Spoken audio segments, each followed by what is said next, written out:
is your PSA from a lactation consultant that pumping 100 ounces of milk a day should not be the goal. In recent years, social media has really romanticized this. We see new parents showing how they pump 100 ounces a day. I literally just saw a reel on this today showing what she was eating in a day, what she was drinking in a day, the supplements she was taking, how often she was pumping, the time she was pumping, power pump. That is not better. And if you are one of those parents who's listening to this and is like, oh my God, I had an oversupply, I had mastitis 16 times, that's why. Can your body pump 100 ounces a day? For some people, yeah. Often, if you have multiples, so if you have twins or triplets, yeah, your body's gonna make all the milk for all of those babies. For one baby, your baby only typically needs about 25 to 35 ounces a day.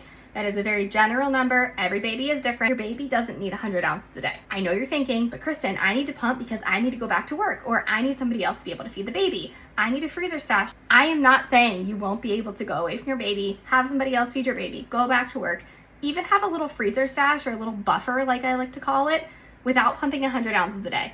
If you are pumping 100 ounces a day, please reach out to someone to help decrease your supply, because your risk of mastitis increases so much when you have a massive oversupply like that. I've been having a conversation with a mom in my DMs recently. You know who you are. Feel free to comment on this if you want to shout yourself out, but she has been struggling with significant hyperlactation, literally pumping 100 ounces a day. Her experience has been for weeks and weeks and weeks trying to decrease her supply unsuccessfully, has already had mastitis more than once, only 4 weeks postpartum, had a lot of complications after birth, and on top of that has mastitis and has this massive milk supply. Oftentimes when people have this much of an oversupply, if you are off your pump time by minutes, sometimes 5, 10, 15 minutes, you have engorgement, you have a clog, you have mastitis.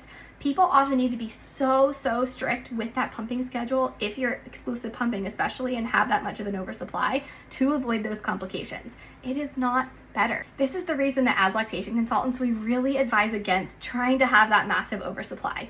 You can still stash milk for being away from your baby. We will show you easy ways to do that without contributing to an oversupply. Maybe a manual pump for 5-10 minutes in between feeds once or twice a day. Stash that away for a rainy day. But really, when we talk about building a stash for going back to work, all I'm going to tell you to do is start pumping once or twice a day, max 2 to 3 weeks before you go back to work, because remember that while you're at work, you're going to pump. That is going to replenish what baby ate while you were away. If you're finding that you're struggling to get those amounts that baby needs, we can help you with that too. I know we've been doing a better job over the past few years of telling people that you don't need a crazy freezer stash to feed your baby and that you don't need this massive supply, but it is still so all over social media, and it is so toxic. It's so toxic, and it makes your heart hurt, especially if that is not you. But just please from the bottom of my heart, know that that is not better. If you have concerns about supply, low or oversupply, please reach out. We are always here for you.